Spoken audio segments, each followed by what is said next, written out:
Coalition of Texans with Disabilities, Raise Your Voice 2022. School Vouchers, September 12th, 2022. Good afternoon. This is Stephen Aleman with Disability Rights Texas. I'm happy to join as a guest and look forward to the program. Thanks for joining us, Stephen. So before we get into the content, as Laura said, we all come in with different levels of familiarity with certain topics. So we wanted to kick it off with a poll just to kind of see how familiar you are with the concept of vouchers, or what vouchers are, so I think Laura's gonna go ahead and launch a poll for us, and I'll read it. The question is, what is your knowledge or comfort level with this topic? I know the issue of vouchers very well. I know the basics, but I'm not an expert. I know a little bit about vouchers. Or what are we talking about? What are we talking about again? And so we'll take a little bit of time so that everybody has an opportunity to respond to that.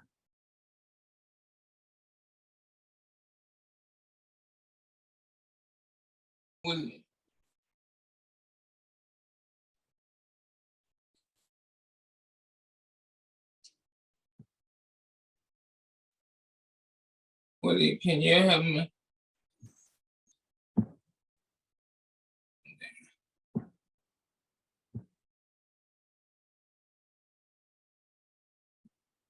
Okay, Laura, did everybody have an opportunity to respond? Willie.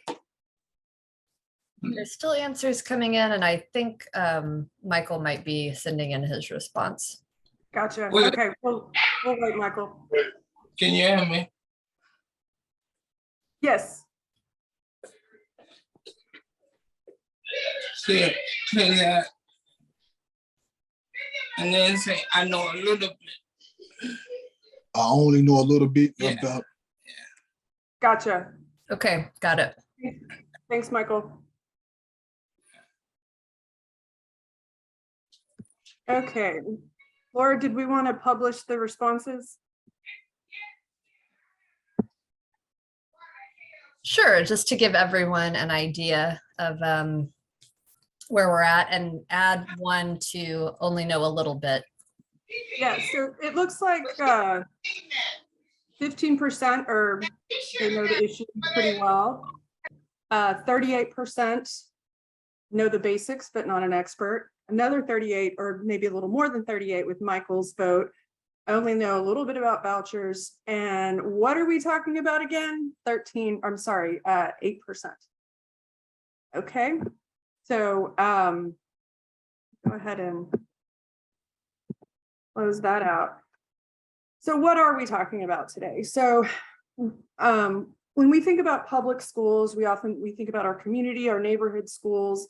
These schools are funded by the government, the federal and state government.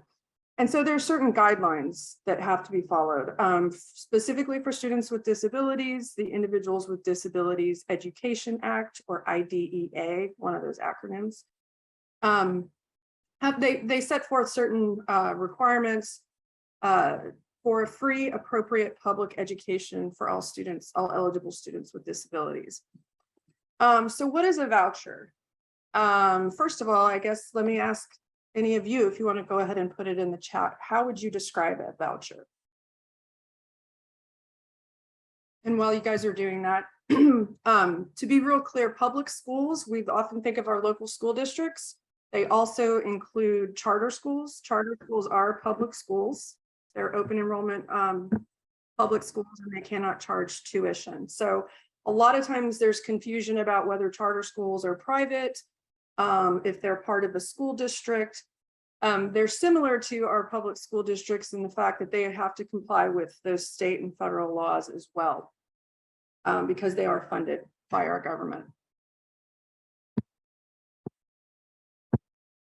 Now, there are a few different types. There's a typical school voucher program that sets aside money and allows parents to access that money for private school tuition. There's also tax credit scholarship programs.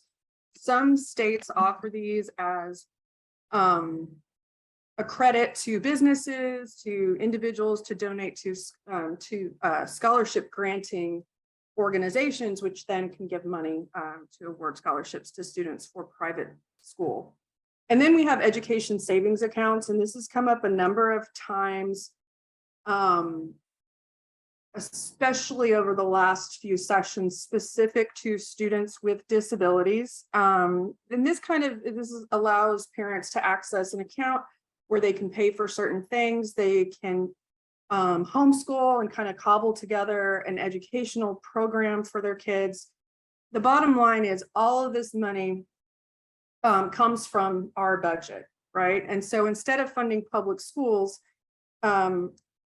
we may be, offering money for certain populations that already might be accessing private education, but it's really difficult and really impacts specific communities, rural communities, low-income students, students with disabilities. And the number one reason it's disproportionately impacts students with disabilities is because being a private school, going back to not, if you receive federal funds, you have to comply with IDEA. Private schools may not receive federal funds, and so there's no obligation to provide that free, appropriate public education for students with disabilities. There are a number of states, a little less than 20, I believe, last time I checked, who have a voucher program. There have been a number of studies over the years that show that they don't necessarily improve educational outcomes for students, and sometimes actually they may actually decrease student outcomes because there may be flooding of private schools into the market to try and compete for those dollars, and they may not be these high quality private schools. So Stephen is our special education expert, and I want to just ask a few questions. Stephen, if first of all, in terms of the state budget, can you kind of give us an overview of how that would work if, for instance, Texas was to adopt a voucher program and what that might mean for public schools? Thanks, Jolene. So Texas has historically provided just the bare minimum of state funding for special education services. In fact, the U.S. Department of Education has found that in at least 3 recent school years, that Texas did not meet the minimum spending requirements of state aid for special education. So suffice it to say that if we divert limited state resources to private vouchers, it just jeopardizes all the more public funding for special education services for all of those students with disabilities who remain in our public education system. And I guess I'll ask you another question, Stephen. You've worked on this issue for a number of sessions as well. What would you say is what are we anticipating this legislative session around vouchers, and maybe specifically for students with disabilities? Sure. So those of you who have followed the legislature in the past know that there have been several attempts to pass some sort of voucher program or education savings account program, which is akin to a voucher in the past several sessions. I think all of the observers of public education issues believe that once again, those proposals will surface, most likely in the Texas Senate, but possibly as well in the Texas House. Regardless of the source of the legislation, and certainly depending upon the outcome of the coming election, those pieces of legislation could gain even more traction than they have in the past. To be clear that the Texas House of Representatives has generally stood firm against voucher proposals. And I do want to credit the leadership in the Texas House for blocking past efforts to enact vouchers in Texas. But again, we're probably looking at a different dynamic in the Texas House this coming session for any number of reasons, including redistricting, retirements, among other factors. So what could happen this coming 88th legislature is hard to state at this point. So it's all up in the air. But yeah, we have already begun hearing, the buzz around vouchers, and even expanding supplemental special education services grants that were funded last legislative session. I'm just going to look in the chat really quick because some of you have made really excellent points. Yes, Jennifer, private schools, that's another thing. They can be very selective. So whereas charter schools and our typical ISDs, they're open enrollment, they can't charge any fees, they serve everybody. Private schools can kind of decide and be selective about whether or not they will accept a student. They're also fairly non-existent, especially in rural areas. Some of you who follow public education may have seen, recently Representative Van Dever, who represents a rural district, has been strongly opposed for that reason. Because if you think about rural areas like out in Lubbock or East Texas, there isn't necessarily the kind of availability of private schools that say you may have in a larger metropolitan area. And then again, they don't necessarily have to take your kid or keep your kid. And so those are some of the problems that we see with the idea of adopting a voucher system. Laura, I want to check and make sure we're okay on time, because we are going to do some breakout rooms and have a little more conversation about vouchers, the good, the bad, the ugly. Yeah, we're doing great on time. Okay. Well then, I guess, Stephen, is there anything else you want to add? I may have not timed this very well, so we might be a little early going into breakout rooms. Well, one interesting thing to point out for those who may not have been following the Texas Commission on Special Education Funding.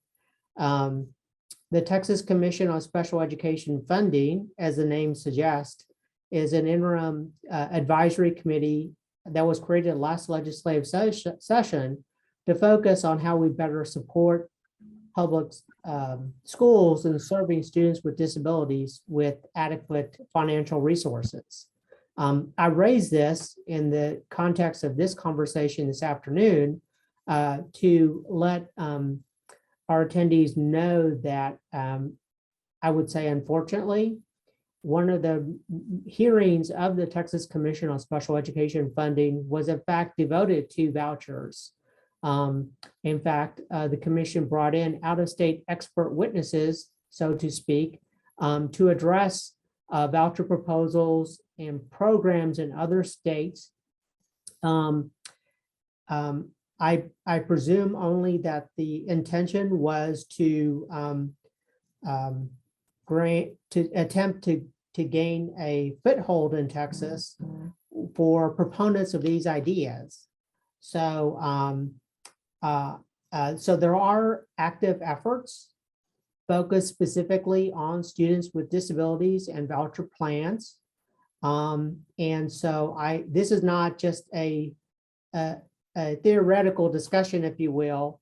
The prospects of these proposals coming forward are real, and it will be, of course, of interest to all of us to follow. But if you are by chance interested in what was said at the Texas Commission on Special Education Funding about vouchers, their meetings are recorded because they do happen at the Texas Capitol, and they are using the recording system, as you may be familiar with, of recording legislative hearings. And you can find that meeting listed in the past, and also those presentations from that day are posted on the Texas Education Agency website, which is hosting information materials that are being presented to the Texas Commission on Special Education Funding. So again, it's interesting that this venue meant to focus on improving financial support of public schools and serving students with disabilities did take a detour, if you will, to address and look at vouchers specifically. Stephen, this is Chase. Jolene, you might be able to answer this, and it might actually help others. In other states, kind of like what you're talking, they brought in people to speak on the issue. What have y'all seen in other states when it comes to how they usually present this as a package? And they start off usually with the disability community, with the actual goal of opening it up to any and everyone who wants to go to private school. Is that kind of a playbook thing that's being seen in other states? So I think you bring up a great question, and I think I saw Dennis put something in there about parental rights, empowerment, choice. And it is always framed as choice, right? And yes, you're right. The attempts to start a voucher program often starts with, very specific populations, as we've seen in Texas. It's been students with disabilities. That's usually how it's kind of, the seed is sown and then it expands. But yeah, this idea of choice, I think that word often feels very empowering. But there are already existing mechanisms under federal law for students with disabilities that I think a lot of families may not be aware of.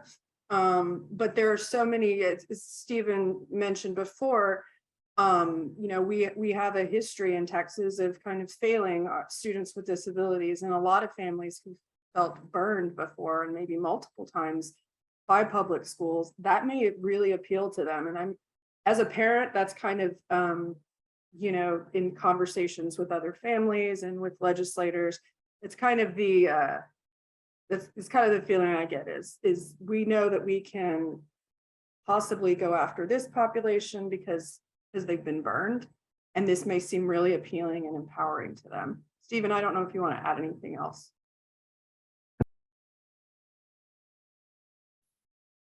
No, just to go back to the session that was conducted by the Texas Commission on Special Education Funding. Of course, to me, my observation is that they sort of cherry pick situations that do tend to make these initiatives look favorable. And certainly, though, I think if you look at some of the publications that were shared at that meeting and contrast that to other available research and literature, it's clear that not all students with disabilities will benefit from such initiatives, but it's incumbent upon advocates to be ready to have that material available, because the proponents are very, very well versed in the selling points, the talking points, and those who are going to be present at these debates need to be fully informed and aware of other information and those experiences, so that it can all be exposed. Yeah, I do also just want to add, we're in this unprecedented time in Texas public education where, we have, we're having a hard time recruiting educators. We have vacancies, and in terms of special education, we've already kind of had these teacher and educator shortages, and COVID and Uvalde, and over the last few years, all of these things that they've created this perfect storm, if you will, where teachers are just they're leaving the profession. And so to say, hey, we want to take a little bit more money out of public education, and allow parents to say use it for religious education or private education that they may already be getting, is I think there are going to be a lot of educators, and I think there already have been, who are just so strongly opposed, and that I hope that voice will be amplified during this legislative session.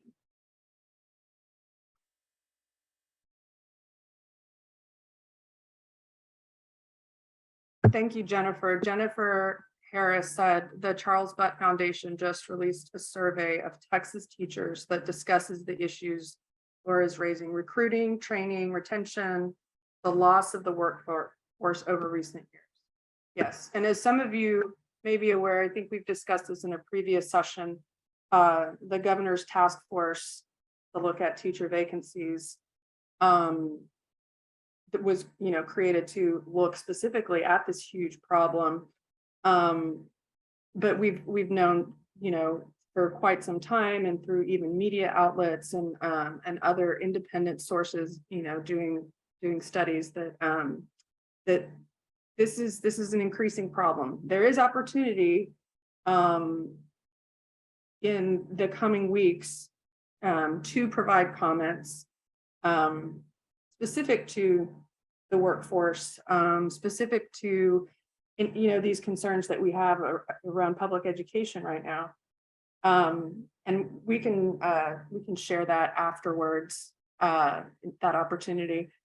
But before we go into breakout rooms, Stephen, did you have anything else you wanted to add? And I think Laura may have asked you if you don't mind sharing the link to the meeting listings and the recordings that you had mentioned, just whenever you get a chance.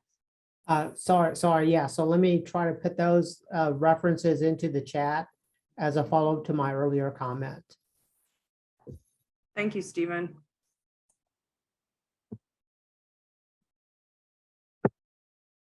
Chris Macy, our friend Chris Macy. He asked, can you address the extension of the supplemental special education services programs and any other legislation that's voucher-like? Yeah, so what do we, when we're talking about supplemental special education services, or SSES,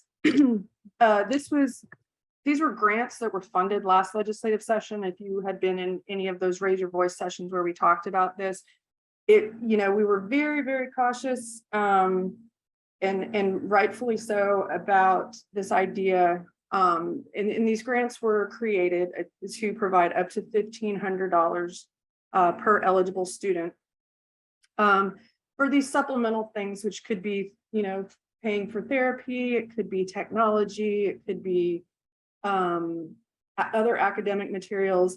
And so each qualifying family would get essentially an online account where they could choose from vendors to purchase services or goods. The problem, and that the criticism from education advocates was, well, this is intended to address learning loss for students with disabilities. However, there's already a requirement to provide compensatory services, and there was a Stephen Aleman, our brilliant friend, who led this, a COVID supplement that was supposed to be considered for each student who had an IEP, to determine if compensatory services were recommended. So we already have this mechanism under federal law that if, for either a failure of the district to provide a free appropriate public education, or in this case, COVID, there was that, nobody could have predicted that. There is already under federal law provision for compensatory services for anything that was missed, reduced, paused. So the problem that we had with these grants was you should already be doing this instead of funding a program, this pilot program, without any kind of metrics, looking at the success of the program, you know, having, you know, kind of like just a bunch of vendors. It's kind of like walking into the dollar store and you're not really sure, like, if, you know, this product and this product are, you know, what you're looking for or what they say they are. I know that may be just a really bad analogy, but it's kind of like what comes to mind. And so you have a bunch of vendors competing for these dollars where, you know, as advocates, we would have liked to see that money put into providing those services that are already required by federal law. So by expanding this, again, it's and increasing the funding, it is a little bit like creeping towards a voucher program, especially if we see that they're already increasing the amount that they want to fund for this program. So it's a very, very slippery slope. Chris, I don't know if I addressed your question.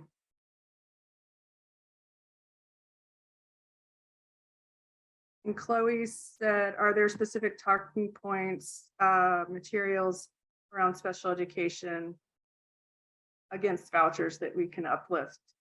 Yes. So I think as I've mentioned, you know, under federal law, if, you know, if any school that receives federal funding has to comply with IDEA. So again, private schools, they don't receive federal funding. They don't necessarily have to comply. And there are very, very, very specific requirements under IDEA about what a student's individualized education plan or program looks like and all of the components that have to be included. It is very, very specific and it has to be measurable.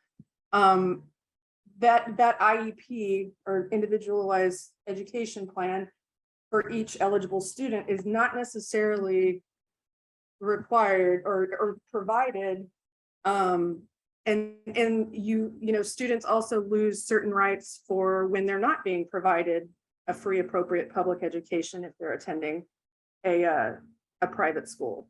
So for instance, if Chloe goes to a private school and she was previously getting services in her neighborhood public school for special education, maybe she goes to this private school and they're like, yes, Chloe, we're going to take care of you. We'll even come up with a plan for you that's similar to an IEP in a public school. But what if Chloe's not getting all that stuff that she was supposed to be getting, and all those things in the plan? There's no recourse. Whereas there are a number of different mechanisms for, you know, filing complaints or for going to mediation, due process. There's, you know, there are multiple steps and things that protect students with disabilities when these things are not happening. So that's our biggest concern for students with disabilities. We also have heard so much messaging about those kids, maybe we just need all these kids to go to a special school. Obviously not something that we would promote.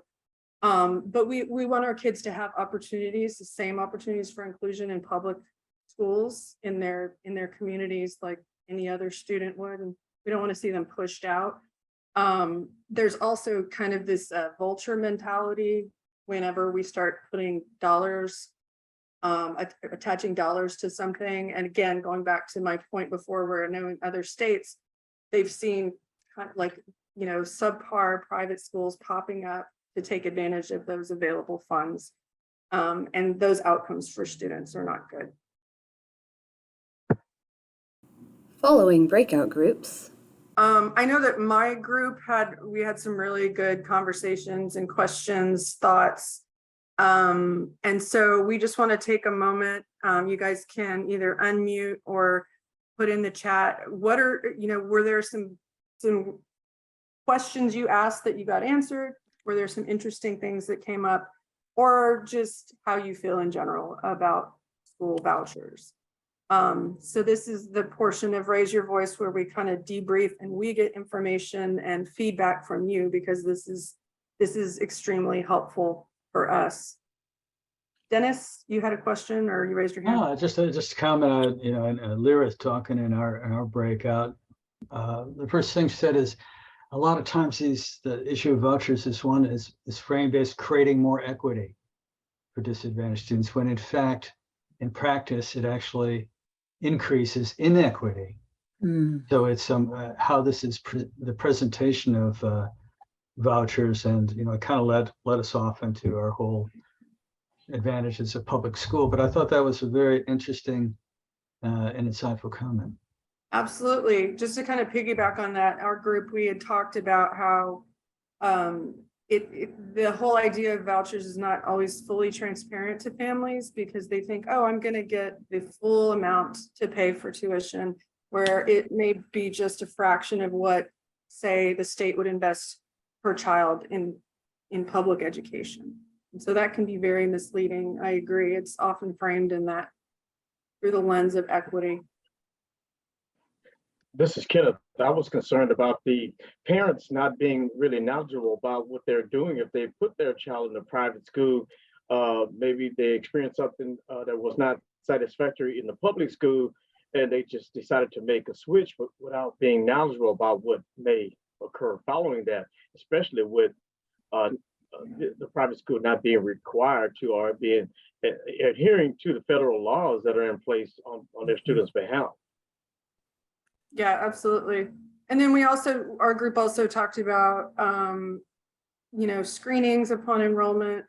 Some, you know, schools will have policies like IQ thresholds, or they won't admit students who have a disciplinary history. So those kids are already excluded from participation, whether they could afford it or not. Others? Our group pretty much went along the similar lines. I was interested in where TEA stands. And of course, I know they're a state agency, so they can't really weigh in directly. But I think the one thing that was pointed out was in the availability of equipment and services and things, it's very limited. That it's not as, I wonder if parents realize how limited it is. Yeah, absolutely. That's an excellent point. And we kind of had that conversation as well. I don't know if others did, but you know, how is it being kind of marketed to families, and how, you know, where's the transparency? And you know, there are just a lot of missing pieces. I agree with you, Glenda. The other thing that we talked about too, I mean, I feel real strongly about this, is funding education, teachers, and support of the educators, not upper echelon, you know, the upper echelon of the education system, but the people that boots on the ground, to have the services that they need to refer kids who have issues to get proper resources and you know, the things that they need. The money needs to be there to do that kind of stuff. Yeah, absolutely. And you know, we're already so strained, you know, and just sometimes seems like holding on by our fingernails. But especially now, where, you know, I don't know about others who may be parents, but we're experiencing a critical shortage of educators. Yeah. And related staff too, not, you know, not just teachers, speech therapists, licensed specialists in school psychology, counselors, mental health providers. It just, you know, I think one of the things we talked about in our group, at least, was that we want to urge legislators to prioritize what our existing problem is. I think Chandra Villanueva, who's brilliant in school finance, I think she had published something a while back that said it's like a house that's falling apart, and instead of repairing it, we want to go put a pool outside or something like that, something to that effect. We need to tackle the existing projects to maintain the sustainability of it. Others?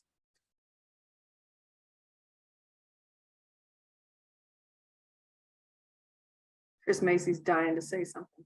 So. I have nothing good to say. I did say this to Glendon and Michael, is that I'm kind of sick and tired of trying to talk about all these diversions instead of how difficult it is to every day for our kids just to get the basic services they deserve and that they're rightfully supposed to get by law. Not to hijack the conversation on teachers, but we have 3 kids that are high needs that have come into the class from what it was last year into my son's life skills class. They're high needs and they have the exact same staff that they did last year. And the class is chaos. The kids that can, and could be learning, doing resource work or small group instruction, it's almost impossible at this early stage because those other kids just require so much effort and the staff is, just struggling. And if we, instead of putting however many hundreds of millions of dollars they want to put into this program, if we just put it on teachers' aides, it would be so helpful to so many districts. It's just diverting our time and energy and money. And it's a shame we have to continue this every session. Thanks, Chris. Thank you for letting me rant. Anytime. Well, it looks like we're at time, and I want to make sure that, for anybody who may want to stay on, you can, but I want to be respectful of your time. And Dennis, I think you were going to thank our sponsors. Is that correct?